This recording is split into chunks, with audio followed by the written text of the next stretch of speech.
Good day, everybody. I'm Bob Hoban, and welcome to the Cannabis Insider. I'm here, as always, with my partner, Jeffrey Friedland. Jeff, good day. How are you? I'm doing great, Bob. Yourself? Doing great, thank you. The topic I'd like to cover today is Jeff Sessions. Here we are several weeks after Sessions issues the one-page memo which expressly revokes the prior policy memos which govern the cannabis industry in the United States. Let's talk about the fallout. What are you seeing out there? Well, it's really interesting. Bob, right after that, you and I did 3 shows about the effect of Sessions. His actions were on January 4th. It was not a great way to start a new year, Bob. So for those of our viewers who haven't seen those 3 shows, they are archived and they are available at cannabisinsider.tv. But here we are a few weeks out.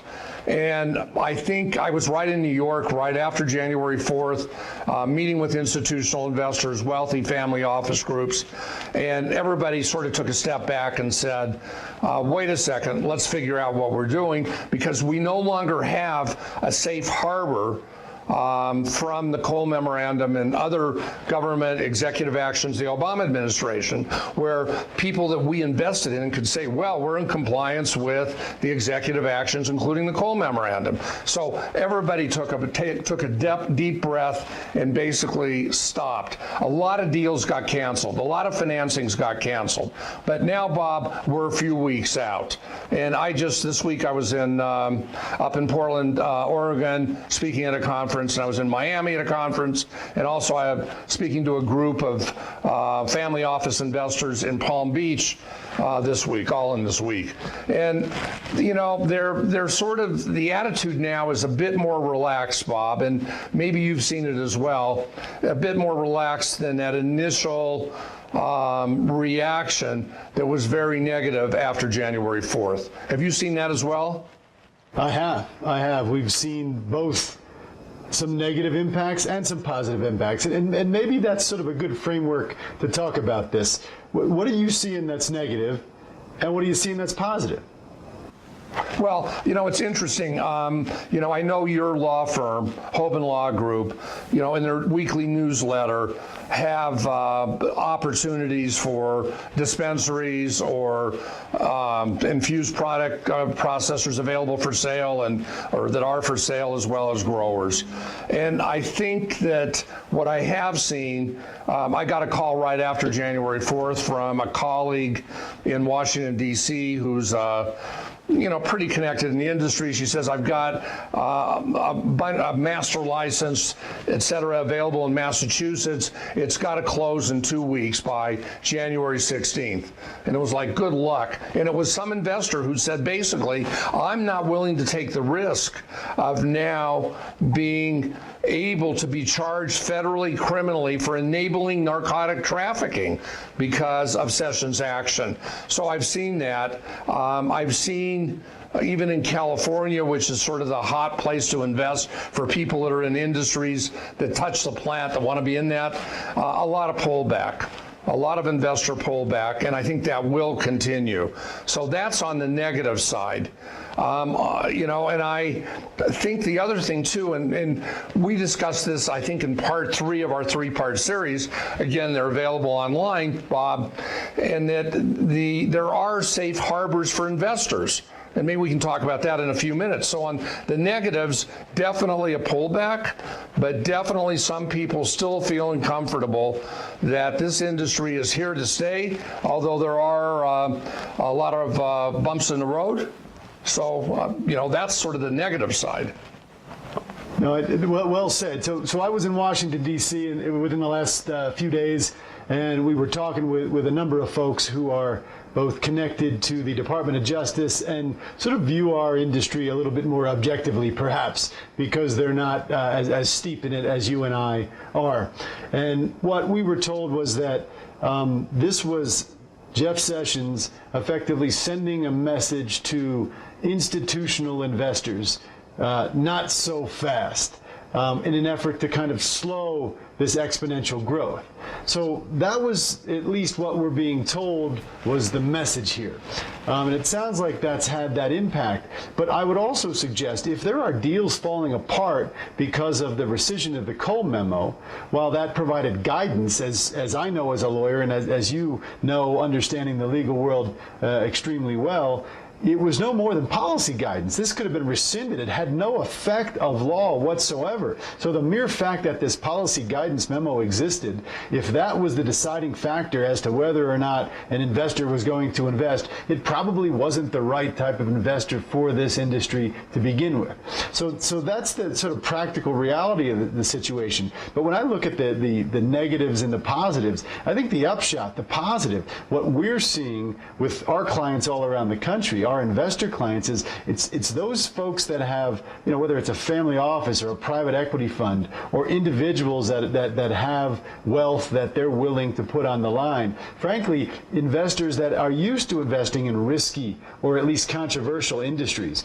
This has created a giant void where they can jump in and profit mightily from the lack of at least the trickle of institutional-like investors that have been coming into this industry. And let's not forget, this doesn't change the law at all. The law is still extraordinarily clear as it relates to medical marijuana or adult use marijuana under federal law. It remains a controlled substance. The policy memo had no effect on that. What does is the Rohrabacher-Blumenauer amendment, which you and I have talked about in prior segments that we've produced. And this perhaps is where we need to focus our efforts. The policy memos mean nothing. It's the spending prohibition that if that doesn't get renewed, then Sessions has accomplished probably what he intended to do from the very beginning. But again, the upshot is it's created a tremendous amount of opportunity for private equity, for family offices, and for individuals that are willing to take the risk, experience in taking this risk, and looking to come in. And frankly, they understand that this is an illegal product from the get-go and that the rescission of the policy memos has no practical legal effect.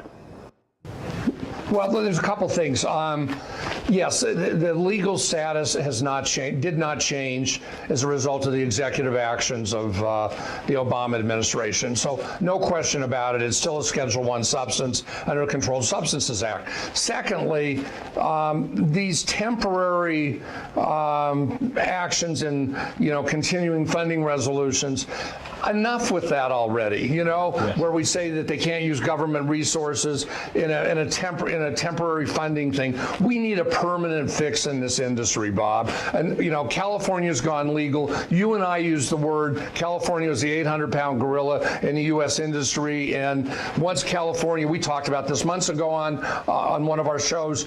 Once California was legal and implemented, the cat was out of the box. There was no putting it back in. There was no turning back. And we all believe that. And I think, we talked about this in one of the three-part series we did right after January 4th on the Sessions actions, Bob. And that is that what Sessions said last summer also was that he believed, as the top law enforcement officer of the land, his job is to,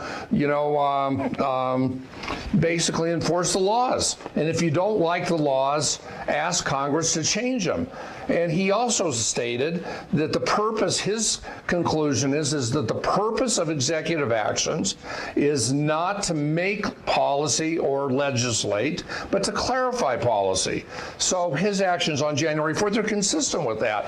And I think it throws it back to Congress. One more time, back to a dysfunctional Congress.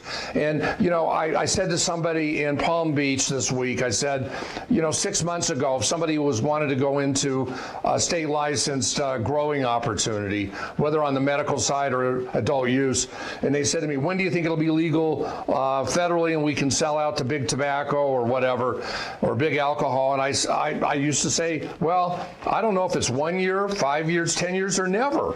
And I think Sessions' action and the fact that we now have support on both sides of the aisle, and we have 65% or so of the American public believing in legalization, that after the midterm elections, I don't see it till then, that I firmly believe in the next 2 years there will be a change in federal marijuana policy that's positive. And that will be a permanent fix. Enough with these temporary things, enough with the executive actions. This industry, Bob, is contributing lots of taxes at state, local, and federal. It's adding to a lot of jobs. It's the fastest growing industry this country has seen in at least 20 years. No, that's exactly right. And at the end of the day, Jeff Sessions may be wrong, or many people might disagree with him on a number of different things.